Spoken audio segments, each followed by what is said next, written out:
Hello, everyone, and welcome to another guest expert call here on the Solve Network. My name is Shane Borza. I'm a coach, and I will be your host. These calls are held on the first and third Thursday of every month. We like to bring together different experts from different industries so that you can learn from them, get a chance to see a presentation on who they are, what they do, but also have the opportunity to talk to them one-on-one and get your questions answered. If you're interested in joining us live on a call, you can go to thesolvenetwork.com and contact us. And if you are a guest expert yourself and you'd like to come on and present, you can also message us there. Today we have a special guest who is staying up late and calling in from Europe. We're very excited to have her, Charlotte Chalkley. And she is a success coach, a hypnotherapist and an entrepreneur. And today we're going to be talking about beliefs and how to figure your beliefs out. So I'm very excited to introduce Charlotte and have her start her presentation. Thank you so much for being here today. Hi, thank you. Thank you for having me. I'm super excited to be here as well. And I love talking about beliefs. So hopefully we'll get some good interaction and some good questions as well. Okay, so I'll just dig straight in then, yeah? Perfect. All right. So I'm going to go over today about beliefs. And I know that a lot of people nowadays know a lot about beliefs and where they come from and core beliefs and how important they are and stuff. And also that they are very unconscious, that we keep repeating the same patterns over and over and over. And for the life of us, we can't work out why we keep doing those things that we keep doing. So, and that might be related to habit, drinking, drugs, eating. It might also be related to emotions as well. So why do I keep being angry? Why do I keep hitting my wife? Why do I keep hitting my husband even? So, and what I'm going to do today is not only go into that and where beliefs come from, but also show you a really, really useful tool on how to track back to those core beliefs that are unconscious, and then give you a tool with how you can then go in and eliminate those patterns and reframe them and change them to make them to be what you want them to be and to be more positive, and how that can happen permanently and naturally as well. So super exciting. I am going to share my screen. Please, if you do have any questions as we're going through, just feel free to unmute yourself and hop in. I'm not everybody must be quiet until the end. So just go for it. So the strategy that I'm going to teach you today is actually called gold counselling, and it was developed by the people that trained me, which was 17 years ago now. Wow, God.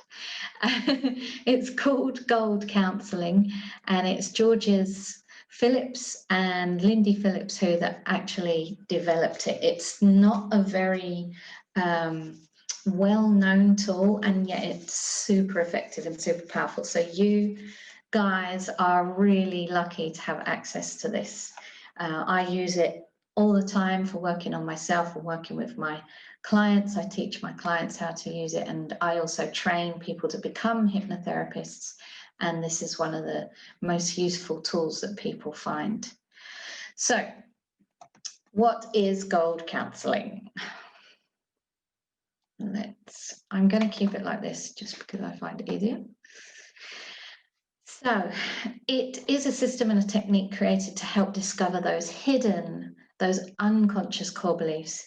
It helps unravel complex belief systems, and as we go through, you'll be able to see what these belief systems can look like and how they're structured, which also from a cognitive and a psychological point of view is super helpful when you want to understand what's happening. When you have that understanding, it then helps to breed change.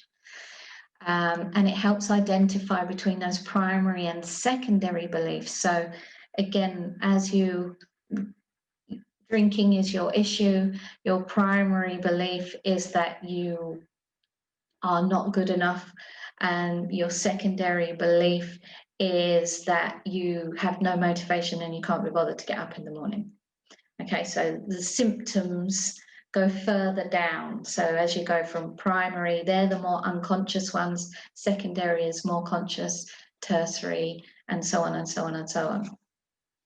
Okay, and what this is going to do is to help pinpoint where the core comes from. We know that we can spend a lot of time trying to figure this out, trying different ways, trying different methods. But what if you could just get straight to the point? How much more powerful would that be for you? And that is why we want to identify those belief systems, because it's going to help you in your everyday life to understand what is driving your decisions, your thoughts, your actions. Okay, so we're going to go into, it's going to help you to know where to start with a belief. So like with drinking, like with smoking, whatever it is, like with anger, we want to know, where do we start with this? All the time, we tend to work with just the symptoms. We don't want to do that. We want to get to the cause. Okay, so it's going to help you identify the cause easily and quickly. And once you've identified what that is, then you need the technique to unblock that, to release that, and to put in what you do want. And you can also use it to strengthen positive beliefs. So if you wanted to work on your confidence, you could look at the aspect of, why am I not confident? And you can also look at, okay, why am I confident? And then strengthen that. So it can not only eliminate beliefs, it can also bring in the creation of new beliefs. And we'll get into how that actually works in the brain a little bit further down the line. So belief systems, what are belief systems? They are the driving thoughts for our thoughts, decisions, and actions. How we feel about ourselves, about other people, how we feel other people see us, and how we see the world. So examples of those belief systems are personal ones, the ones that we have created ourselves, the ones that we inherit from our family, the ones that we learn from perhaps our religion or our school, from our peers, and also, for example, from cultural beliefs. Okay, so personal beliefs are things such as how you feel about yourself. I am a good person, I'm not a good person, I'm a hard worker, I'm lazy, I'm never going to be successful, I'm not good at talking to people. So just have a think about you and what your personal beliefs might be. Does anybody want to volunteer any? Anybody got a good example? For I have me, a question about that. Is Mhm. saying that you're, is it just as simple as saying like, oh, I'm good at this or I'm not good at that? Is that considered a belief? Yes. Well, so if you are to say I'm a good person, then, and perhaps that you want that to be your belief, right? But actually there's something else unconscious behind all that saying, no, you're not. So, and that's where, yes, it gets a bit complicated. It's having that awareness and it being able to explore that. So yeah, if you're saying, yeah, I'm a good person, and then really like, okay, let's have a look deeper into that. I am a good person because, and maybe you can think of some things. However, if you haven't got an emotional connection to those reasons, then it's likely it's flimsy, you know? So with beliefs, actually, this is a really good question. With beliefs, there's more than just the idea. So we have the psychology of a belief, so which might be the vision of I'm a good person. And then we also have the emotional element to that belief, which is maybe you feel calm or there's a strength within you that you know that you're a good person. And then there's also the physiological element to that. So what is actually happening in your body? So maybe it will produce a certain heart rate, a certain heartbeat. It will produce a certain heat or a certain coolness, trembling, sweating, whatever it might be. Trauma, for example, is probably the easiest way to explain it. It very clearly has those elements. So the trauma, the psychology of the trauma is, oh my God, I'm having a panic attack. The emotional element of that is fear. And the physiological elements of that are not being able to breathe, a shortness of breath, a sweating, a feeling faint. And all of those three elements need to be connected together at the same time and released with the conscious awareness of the cause, not just the symptom. So, oh my God, I'm having a panic attack. Okay, let's go into that panic attack. Let's go back to where that was first created and releasing those sensations in the body, allowing them to be there. And then from there, it's actually released. Because within those traumatic circumstances, what happens is we have that experience. So perhaps your panic attack comes from you being a little kid and some adult trying to grab you and snatch you away, like totally random experience. It doesn't even have to be that extreme. It can be even more simple than that, but let's just take that as an example. And in that moment, your body went and held on to something, the fear, the anxiety, whatever it was in that moment, and it's got trapped in there. And over time, that builds up as panic, as anxiety, and it comes out. And it might not come out for 10 years. And then all of a sudden, you start having panic attacks. You have no idea where they've come from. And actually, you can link it back to that moment and allow the body to finish processing what it was going through in that moment and that releases the trauma. It's the same process with animals, actually. That's the exact, when they go into the sympathetic nervous system and they go into fight, flight, or freeze, they would go through the whole process of that. And afterwards, their whole body will shake, will tremble, will release so that they can come back into parasympathetic, which is the relaxed state. And there has to be that physiological element to it, which is what gets missed out so often. So, and this is also really another key element of what I'm going to show you how to do. So I'm going to show you how to cognitively work out where your core beliefs have come from, and then give you a method to release the whole of it, the psychological, the emotional, and the physiological. Does that make sense? Good. Okay.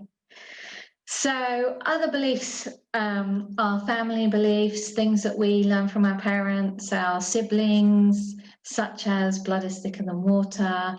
You always put your family first. We don't believe in school, or we do believe in school, and you have to go to university and you need to get a job. All of those other beliefs, again, so unconscious. They're just working away in the background. They're influencing your thoughts, your decisions, your actions, and you have no idea what's going on. So we also, religious beliefs are very strong as well. And they may not be religious as in, you know, what we think of religion, but your own religion, spirituality, what you believe about life, I guess, if you like, philosophy. But these are just examples of what some of those beliefs may present themselves as. Okay, yeah, all making sense so far? Yeah, good. And then we have our cultural beliefs. And again, super underestimated, super like powerful. Again, just working away in the background. Don't even know that they're there. You know, the whole thing of all the British, they always have a stiff upper lip, you know, no complaining. You just get on with it, push through, don't be emotional. And tea can fix anything. Exactly. A cup of tea fixes everything. Yeah. I'm not a huge tea drinker, and so I have to tell a lot of my English, British friends, you know, I understand that that's how you think it will fix everything, and I appreciate that, but especially on this side of the pond, it's not quite the fix-all that I would like it to be. Oh, don't worry. Oh, your husband's just left you. Don't go have a cup of tea. You'll be fine. Yeah. Yeah. Okay, so how do we identify these core beliefs, these primary beliefs? How do we get to the real cause of these negative beliefs that we have, or these negative habits that we have? So we can use the goal process for that. And it's quite simple. You create a heading, you make a list, you link the list, you map the list, and from mapping the list, you'll be able to then identify the primary beliefs or the core beliefs and see the pattern of what happens in your mind and how it happens. So, examples of Can I headings. ask a question, Charlotte? Yeah, sure. Can you go back a thing? Are you going to explain a little bit more about primary, secondary? Okay, because I'm a little confused on that. But if you're going to go into more detail later, I'll hold my question till then if I need it. Yeah, okay. I think once we have a diagram, then I think it'll probably make more sense. Yeah, sure. All right. So, and you might want to do this now. Have a go at this now, if you don't mind. Example heading, something to work on a belief. Something negative. Maybe you've got something negative already, or perhaps do if you don't know. If you don't know what your negative beliefs are, if you don't have an idea already, I am is a great heading to start with. A lot of people have money blocks. They like to have money, work on their money. Success is another one.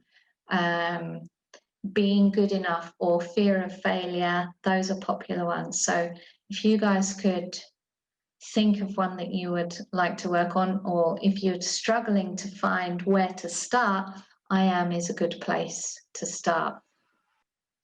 And then what we're going to do is, with that heading that you choose, have you both got a heading? Yeah, cool.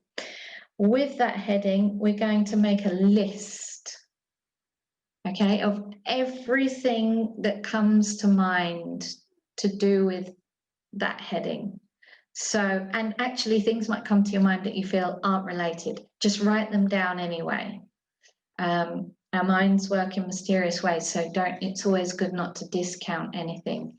But we want positive things, we want negative things, we want indifferent things. You can use just words, you can use feelings. If you can get some feelings in there as well, that's great.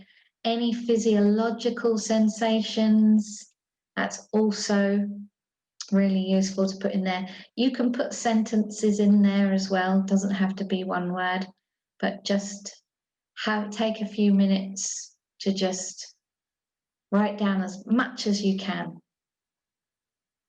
And if it's longer than this, perfect.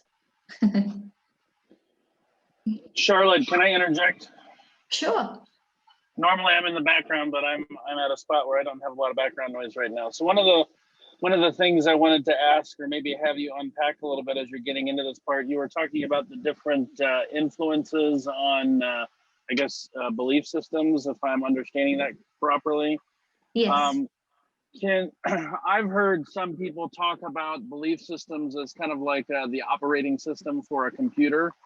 Mhm. Can you talk like is it necessary to understand your operating system? Do you have to deconstruct that in order to be able to make progress with the headings that you're talking about? And is there another word that you would use to describe heading? Like it seems like you say heading, but I'm reading it as identity statement. So I don't know if I'm interpreting that right.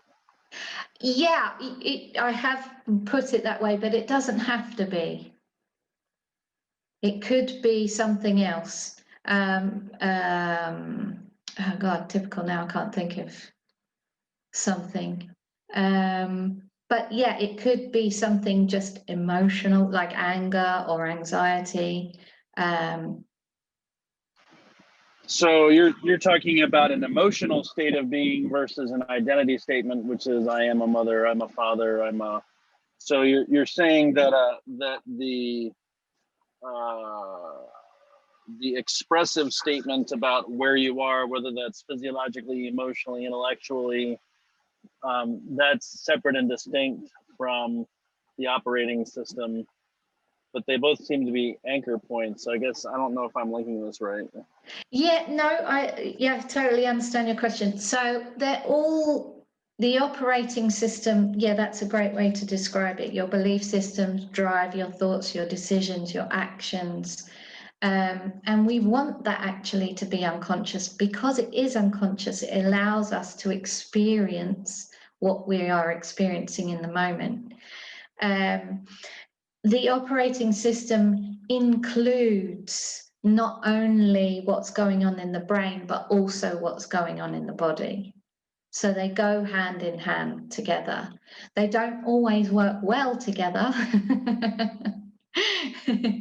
but they do. If something happens in the brain, something happens in the body. If something happens in the body, something happens in the brain. Does that make sense? Yeah, that makes a lot of sense. I think I'm following what you're saying. So I guess my question is, if you have unconscious operating system or unconscious belief systems or unconscious things that are driving your behavior, am I understanding that the things that you're feeling, like where you're at in terms of your statements of being, whether that's emotionally or intellectually, verbally, whatever. I don't know if I'm following my own train of thought here. Is it possible to have those belief systems be unconscious or not really well understood to you, and you be able to make change, or maybe I'm skipping ahead in your presentation? No. That's a good question. It's a good question. Some people will say yes. However, I think that for me personally, the more permanent and natural change that I see with my clients is when there is some conscious connection. So you could go deep into belief systems and you can, like a lot of hypnotists will work on a very deep level where you'll come out of it and you maybe don't really know what's going on, because the unconscious mind can work a lot with metaphors. Metaphors are great for the unconscious mind. So you may not fully understand, and you will suddenly see some changes going on. However, I think the more powerful changes come when there is some conscious awareness and some conscious understanding of what's gone on. The same as in a traumatic event, you don't really understand what's happened quite often at the time. That's why things get stuck. And so they keep repeating and replaying themselves because it's a process that the mind and the body is saying, like, hey, something's gone wrong here. Does that make sense? Oh yeah, that absolutely makes sense. I'm sorry, I muted myself. I apologize. I'm nodding in affirmation. You can't see me or hear me. Okay, cool. Great questions. Please, like, do make me unpick it more if I'm not unpicking it enough, because for me, I've explained it so many times that I don't know what's clear and what isn't anymore.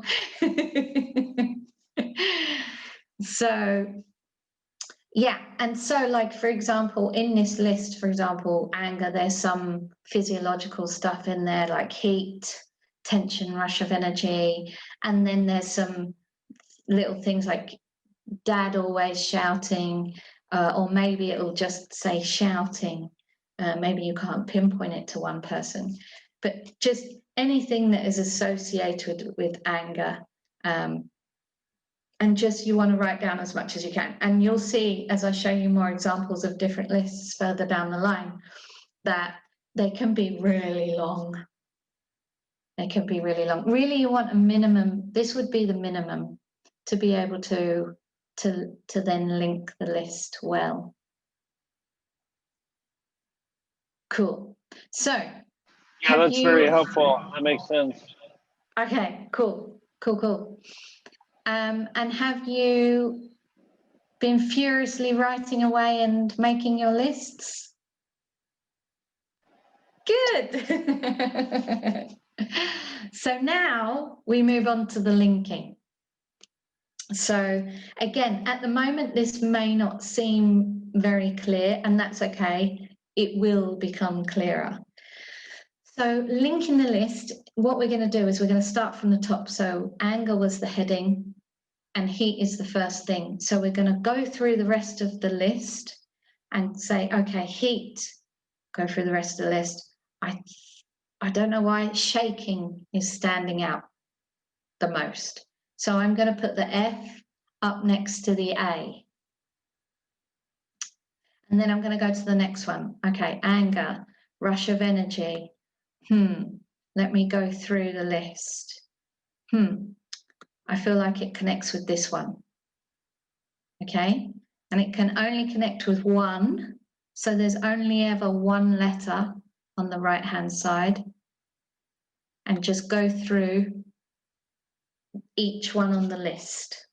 Yeah. And you don't need to think about it. You don't need to analyze it. The faster you do it, the better. So do you guys want to do that now? Can you remind me what the like FIG stands for? How we're On the right here. Mm-hmm. Yeah.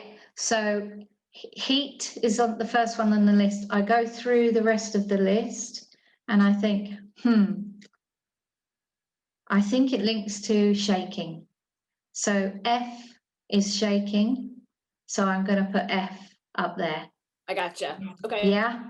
Then I'll go to the next one, rush of energy. I start from the top again and work my way down. And okay, I want to cry. I feel like it, that rush of energy, I want to cry.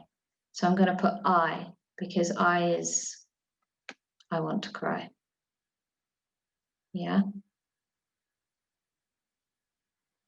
Cool. Let me know when you're done.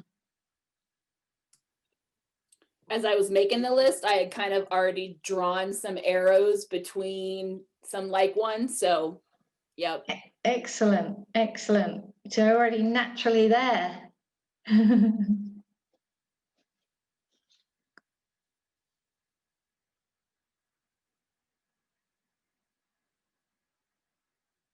All right. Shane, are you done? I'm still going through mine because I was taking notes and then catching up on mine now, but I'm almost done. So go right ahead. Okay.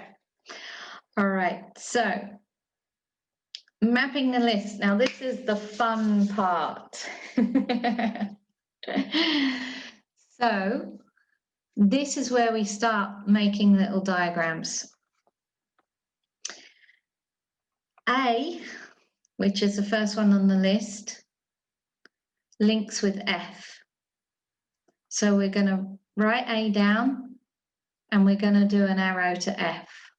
So you start with the same on your list. You start with A and see where it links to the letter. And you go, A goes to F. And then, because F is the last letter that we've got written down, we're going to go to F. And we see that it links to B. So we put a little arrow from F to B. And then we go to B, and we see that it links to I. And we do another little arrow that goes to I. When we get to I, we see that I links back to B, and hence why there's an arrow going in two directions. And that is a core belief system. When you have that cycle of one letter leads to another and that letter leads back to that same letter, you have a core belief or a primary belief.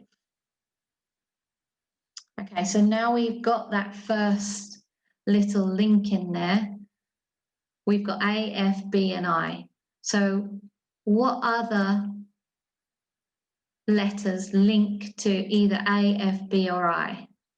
So we're going to go down the right-hand side of the list and look for any A's. Okay, H goes to A. So we're going to write H and we're going to do a little arrow which goes to A. So it goes from left to right all the time. And that then, well, B is the secondary belief. F is the secondary belief because it's connected directly to B. A is a tertiary belief because it connects to F. And then H is the fourth in the cycle that connects to A. So H really doesn't have too much oomph to it. But B and I are the real ones that we want to focus on. And F is probably likely to have a little bit of influence as well. So, and we want to keep going through. So we've done A and we've got a H goes to A, F, okay, anything goes to F, oh yeah, J goes to F, and we keep going through until we've crossed all of these off on the right-hand side. And I definitely recommend as soon as you write it down, cross it off, because otherwise it can get very confusing. So I'll just quickly show you another example of a list. So again, you've got A goes to H, and H goes straight back to A. So that's a really simple core belief system. There's only two letters involved in that, which is scared and jump. So no other letters linked to that. So in that case, we need to start a new belief system. So B goes to C, and you just start with the next letter down. So B goes to C. C goes to B. So again, it's straight back. It's quite unusual for that to happen, to be honest. And then we're going to see what other letters link to B and C. So we can see we've got a C here, so F links to C. We've got an E links to B, and we've got a D that links to E. Yeah, so we're recording them from left to right. So D goes to E, E goes to B, D goes to E, E goes to B. Does that make sense? This is a little bit more complicated. If we have a look at a longer one, money. The famous money. Not surprisingly, this is a big one. So you can see here that the actual core belief is T, J, and P. So T goes to J, J goes to P, and P goes back to T again. And then we've got all the other letters linking on to the T. So there's a lot of weight in the T. So money and thoughtless, there's a strong connection there. So we're going to track back on that thoughtless. And usually what happens is we track back on that thoughtless, that person will start saying other words usually that are attached to that. So you'll start hearing, for example, beyond my means and spending fit. And then you realize that you're in that belief. You've got a really good hold on that belief system, and you really are getting back to the cause of where this money and thoughtless comes from and how it's driving your thoughts, your decisions, and your actions. So it takes a bit of practice.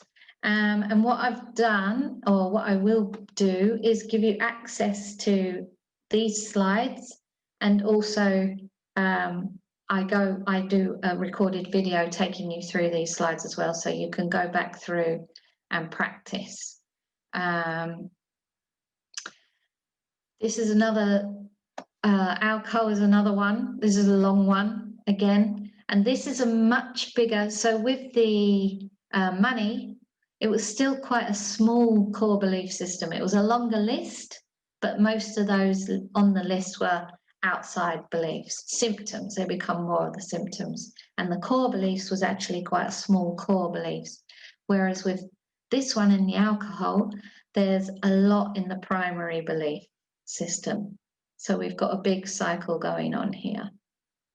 Alcohol, bad habit, dehydrate, drunk, stupid, sociable, buying drinks is sociable, and fattening.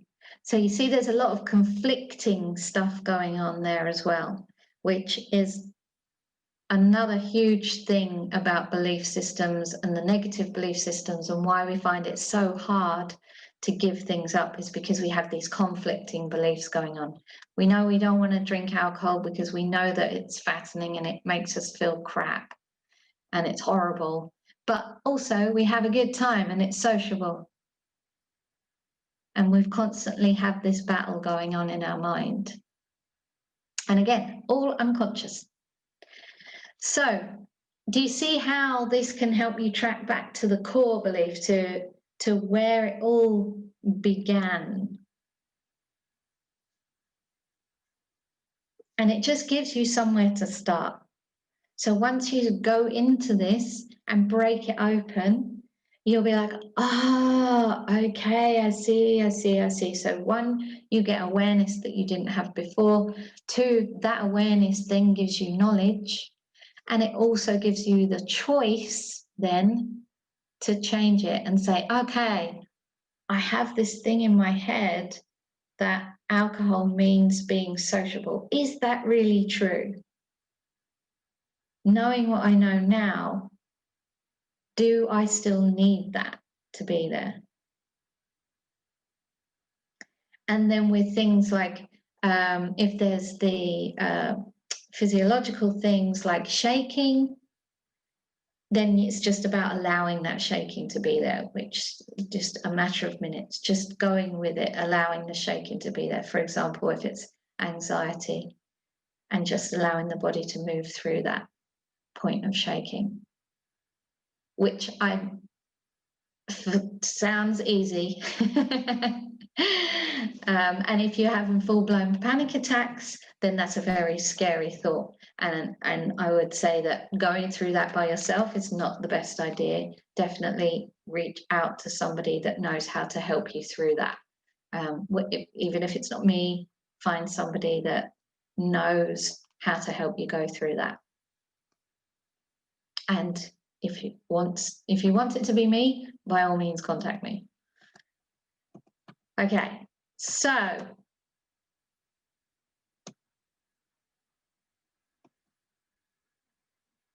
yeah. So the key points are to go through. I mean, we went through this pretty fast. In the training, I will go through it a lot slower. In the actual training, I'll go through it a lot slower so you can see it better. But it always goes from left to right. So A always goes to E, B always goes to C. And that's a really key point to remember there. Other key points are check the list before linking to make sure that no words have been repeated. So you might have, under alcohol, you might have angry twice, for example. You can just take one of those out. The own letter cannot be used to link to. So, for example, A can't go to A, but A can go to B and B can go to A. That's fine. So you can go back up. And I definitely recommend that you cross off that letter as soon as it is written down. Otherwise, it does get very complicated. And then from there, well, first of all, do you have any questions on that? No? Good, because it can be very complicated.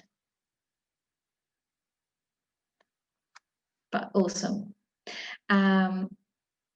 And then the next thing to from there is, again, I'll give you access to my membership site, and in there I have a pre-recorded self-hypnosis that you can use to then work with those core beliefs. So once you've worked out what your core beliefs are, you can take one of those things. So we've got B and I. So anger is a rush of energy and I want to cry.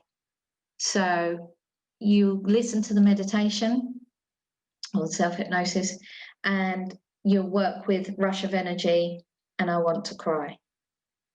Okay, and what it will do is it will take you through a process to link and track back. So where did you first experience that anger, that rush of energy, and that I want to cry? And what was happening for you when you first experienced that anger, that rush of energy, and I want to cry? And who were you with? And how old were you? And taking you back to a memory and experience of when you experienced that.